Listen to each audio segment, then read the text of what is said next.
hei kawe o ko kaku mauku puna I ka ile ai e ka makani Lilo I sapo e ku I he kili E ola pakau I lai ke ao E u e kani E u o ke kei E lua I pele E o pa I ta honua No nā tūpuna hai nei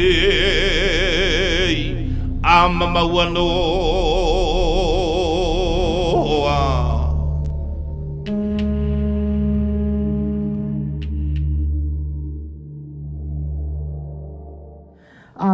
We're going to get started right away. I just want to give you a little bit of context about the framework of today. So this morning we're going to have several presentations about 20 minutes long each from some different folks in the community who have been dealing with these issues for a long time to just share updates and give a larger context for what's going on. You know, when I got excited about Hawaiian, I guess they call it the Renaissance time, got to be organizing in Kapu. I'm from Kapu, live at Punaluu Beach. That's where my family's been from way, way back anyway, before paperwork. That's where I'm from and raised with my grandparents. That was pretty traditional back then. You know, there were a lot of Christians around, but they hang on to what they were raised to do. And as the oldest Mo'opuna, I was the gopher. You know, go get this, go get that, clean this, clean that, wrap. So I grew up being conditioned about how important traditions were and how it was part of who I was. Keeping these traditional practices was something that Tutu passed down and was passed down to her. So, well, I came back from the mainland. I was up there a while. I was in the army during the Vietnam era. And I came home. When I came home to Kapu, it was just a whole plantation town, like many towns. We all grew up, and everybody in a bite the hand that feed them. So the plantations ran the community. And then there was all the brothers way back. You probably have them today. They were just like hanging around the pavilion, had nothing to do, dealing with drugs, and just kind of rejected from society in a plantation town. Well, I was a little bit more akamai about how it was up the mainland, understanding the black movement and meeting some of them. Then meeting the Chicanos, I got excited with movement. So I started going to all these Chicano groups, Mexican groups, Indian groups, and sit down and listen to all their problems that they were going through. So when I came home, I was a little bit more aware about situation and how you deal with it. I came and learned from aggressive people. So when I came home, I realized that we weren't like that. So the brothers that hang around in the park, I go by in the morning early, I go chonette, come back afternoon, they're still there. That went on for weeks till I stopped in the pavilion and started to talking to them and start organizing them. We became a good, strong ohana in Kapu. Then we started going after the company that feed everybody, Sibrua, and their abuse, starting hotels, doing their orchards, doing all their sugarcane, and nobody, like, say nothing to them, but there was a lot of abuse. So we organized and became some kind of resistance in Kapu. So they were going to build rockets at South Point on Hawaiian homelands. So we went down and occupied. We took over the grounds, and of course that'll come to arrest and all that stuff, but that wasn't the point. The point, I knew that would have to happen. You got to realize that sometimes you have to push it. So we started to find out how we're going to protect the place, not just be so-called haole protesters, but concerned Hawaiians. So we wanted to know more about what happened in that area of South Kapu, which is South Point, Hawaiian homelands, 10,000 acres. So we found out that they came in 1950, Bishop Museum, 53, and they dug up a bunch of bodies. They got a lot of iwi out of South Point trying to do carbon dating on how old these bones were. You guys got to remember, this is about 85, 86. It was right before Honokahua. Okay?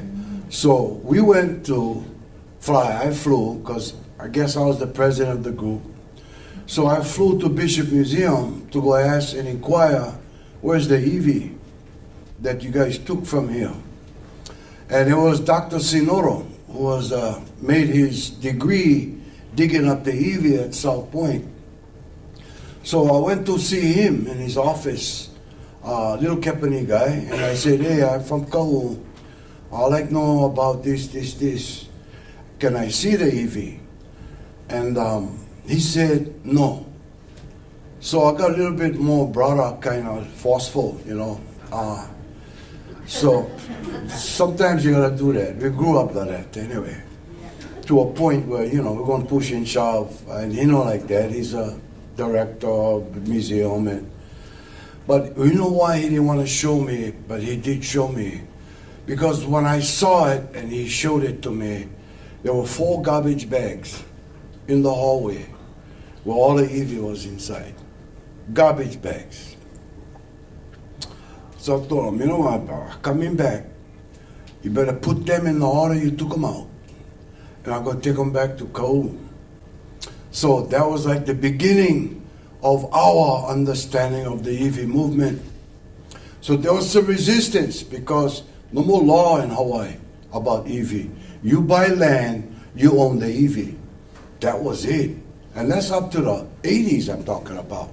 So no Hawaiians would stand up before that, and I couldn't understand, but that's how the abuse was, up to the 80s. So,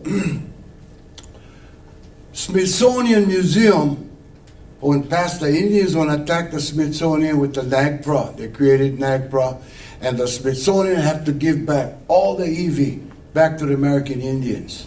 That was a federal law that went past. Well, Bishop Museum was collecting federal funding, so they had to comply with the federal law. So when we came around doing this Eevee stuff and had little resistance, the Indians in Pukatru, all in the news. So here's the Hawaii news guys running to Bishop Museum. The guy was Duckworth. He was the guy in charge of the museum. They came to see Duckworth, and the news guy, they said, hey, the Fed said you got to give back the Eevees to the Indians. What are you doing about the Eevees at the museum? They got caught right there. So he went and go, oh, we're working on a native group right now. Right now we're working on a native group from Kapu, Big Island, and we're going to be talking about reinterring, putting them all back. See, got busted. But to me, the Ohana made that whole thing happen in its own way, because now we had the upper hand. So we came back and took the Eevee, 168 bodies, and we reinterred them, we put them back. In this process of bringing them back, you had this photo op gang, man. That was Shifty, Bishop Museum, Hawaiian Homes who owned the land, Oha, and they had Pua Kanahele. So all of a sudden, I go back to Bishop Museum, and I see all these people at one table, and I'm going, who's this? What's up? And he said, oh, sit down. We're going to do a big ceremony about you guys bringing the Eevee back. So we're going to do a photo op, and sister here going to give you a chant for you, go learn. And they're going to tell you how to go wrap the Eevee. And this one here is going to give the approval because that's Hawaiian Homelands. And OHA is going to sponsor. So I listen to all these people, man. And I'm thinking, wow, where were you? You know, now it's okay. But I just have to listen. So after we agree, sitting down and say, yeah, okay.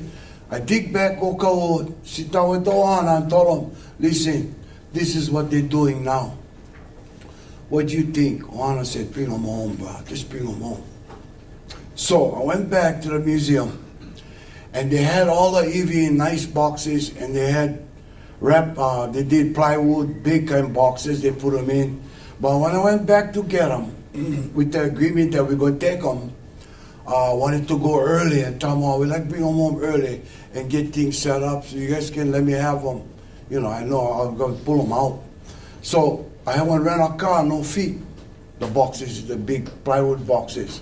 And these brothers was raking their yard, you know, Bishop Museum workers. So I go up to them, I tell them, hey, this is a situation. I like bring this EV back to Kapu. And the guys just went and go, wow, they raked all the leaves off the truck. They put the boxes on the truck and they drove them to Aloha Airlines cargo for me. I follow them, man. I think that's the Uhane again, you know. So anyway, I took the EV back. Went back to the Ohana. We dig the puka when they would dig them out, sand dune. And then we put the EV in. And we cover them with sand, you know. Big kind of hippos and everybody line up and we just did the whole thing. At night with the moon, by the time daybreak, that's how long it took us to do all that. So we put them all back. The thing was that none of them had teeth problem because it was glowing, their teeth were smiling like they kind of happy. So anyway, we put them back. So I had to go back to Bishop Museum and listen to the group where everybody's at. So when we got back there, they're all talking, where they doing this, that.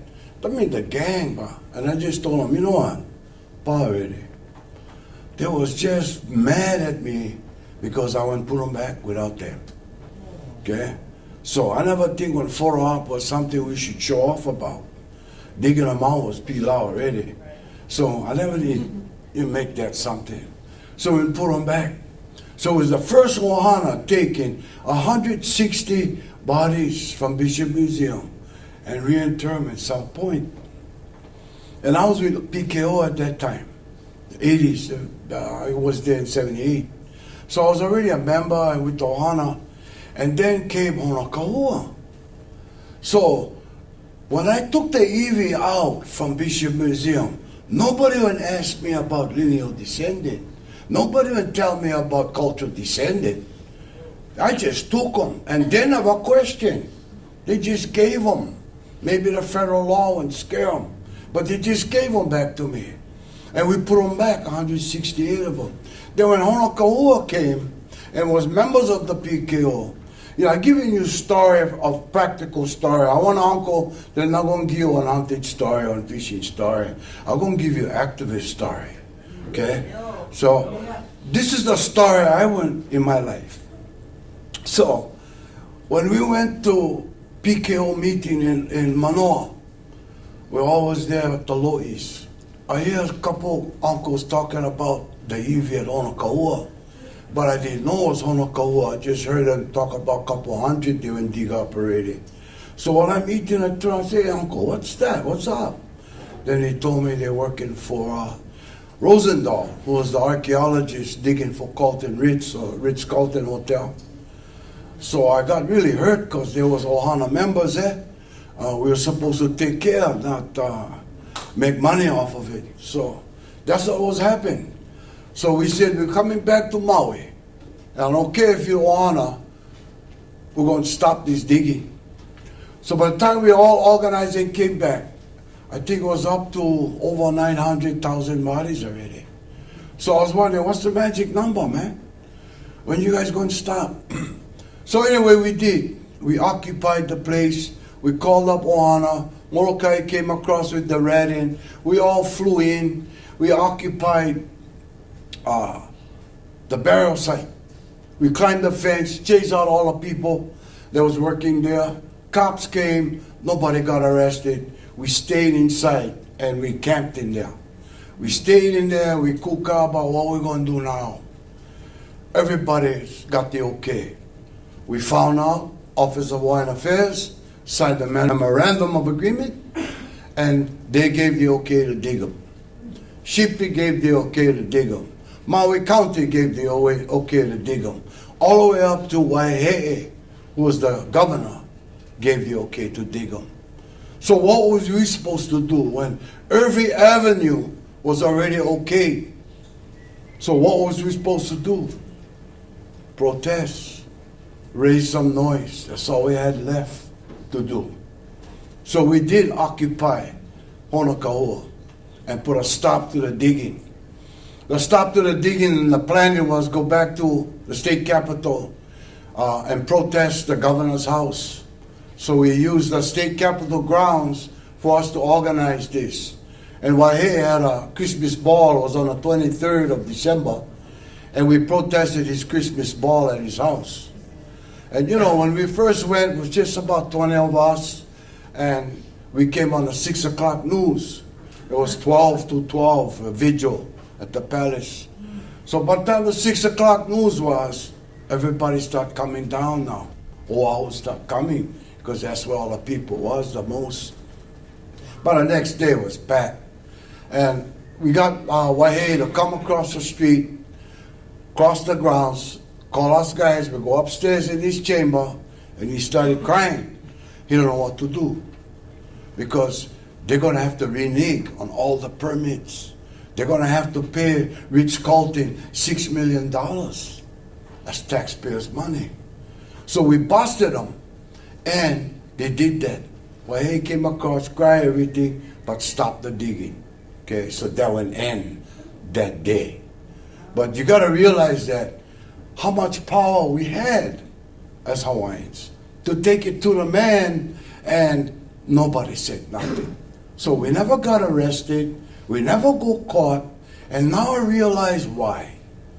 Because that would have set one precedent about all of the problems that permitting stages do to the burials of Hawaiians. So they just went, push us aside, took over the issue, create one burial bill, which we pushed too, and copied the Indian language and got it passed. First year in legislation, down. The downer was Henry Peters. All the Japanese and everybody else in legislature never touch anything about the EV. The only one could touch them was on Hawaii. So Henry Peters went kill the bill. Okay. So we find out all the way to about 20 minutes to power bill time, that's when they will kill them, so nobody can get ready for do nothing. All we had to do was come back next year and try to get the bill passed. So we came back the following year, and I brought the biggest brothers I can find and told them, no smile, bro. So we walked into his place, his office in legislature, and put the paper on the bill again and told him, this year you got to pass them, bro. And everybody just stared at him. And the bill got passed. But the problem was, we never make the language for the burial council. The language on the burial council was made by all the crooks in legislature. That's why we never have our input into how we wanted to be constructed. So now we got stuck with their language, trying to fix this whole burial thing. And how many years went by, we still get problems because we never make them. We're following the same enemy. So that's the learning lesson about it all. But the thing is that we've done a lot of things that they're afraid to challenge us with. I think our problem is not challenging them, the psychological pressure or whatever we may think about not doing more. And don't scare the system. If you don't believe it's the right system, whatever system, I don't care who it was, this is our EV and this is our call. And from that time, I've been getting calls from the state Shipti. We put back many EV that people turn in. They don't know where they find them. They mark them on a package. They keep them on a shelf. And then after the shelf get full, they call you up, take this EV and put it someplace. The place we put them was City of Refuge, Kona. City of Refuge get on big honor up there with rebars. And the rangers get the key. So we make arrangements with the parks, and they open the park for us at night and escort us up to the cave. And when we get up to the cave, we see all the EV inside. We put our our EVs in there. But that's been going on for 3 years. So we got recognition from the state to go put EVs without any lineal descendants, without filling out any papers, and the federal parks did accommodate. So we got this recognition already on how we should be acting and what we should be doing. It's not a matter almost of asking, it's a matter of just telling. And the thing about it you gotta realize is they cannot challenge you. If anything they use against you, that's got a racist foundation already. They're busted. No matter what they do, it's racist. Because they don't do it to other people in the United States. You know, Indians take care of their own. So we got federal recognition. I never asked for it, but I see our Hawaiians stuck to the NAGPRA Act and the ARFA, the Religious Act, that we different. So we can exercise those points of view that already is there and how they treat everybody else. You know, I'm not just on Hawaiian, but I want veteran. I want to fight for the freedom of religion. I fight for everybody's church. I fight for everybody's rights. Then I'm not going to be shortchanged when I come home. You cannot do that. So that's the attitude that we got to have. You know, we got to have an attitude. They cannot beat you, and you know that. You should be standing up. We got to change some of these laws. And the experience that I say I went through and what we've been doing with our EVs, we got back from Smithsonian. They said, here's 3 bodies from the feds. Supposed to go Kapu. I said, what part? So I got the EV, I go look what they told me. The flood would wipe out that place. So I'm putting down South Point with the other EV. We get that kind of recognition. You know, they don't give piecemeal the Hawaiian and treat one like this and treat one different over there. They already have examples and recorded documents about how they've treated EV. This Borough Council stuff created is a new diversion by somebody else's ideals that we have to follow. And I'm just saying it's got to make our ideals and our point of view on how we deal with our EV. It got nothing to do with government. It just got to do with the respect of who I am. I don't care what label you put on me as a royalty, a Leo, or Makaida. Nah, I mean, that's got nothing to do with that. It's just the EV, and that's yourself. So you got to be feeling important about who you are and yourself, and start taking this EV situation into our hands. They cannot deal with it. You gotta realize that. If I can get back in the 80s, 160 EVs from Bishop Museum without any static, and trying to do away with all these bureaucratic people that were playing the game with the system. Tell you, from OR down, don't make no difference. They cannot argue you if you have a point of view on taking care of your EV. It's all foreign and it's racist, period. That's all I got to say about that.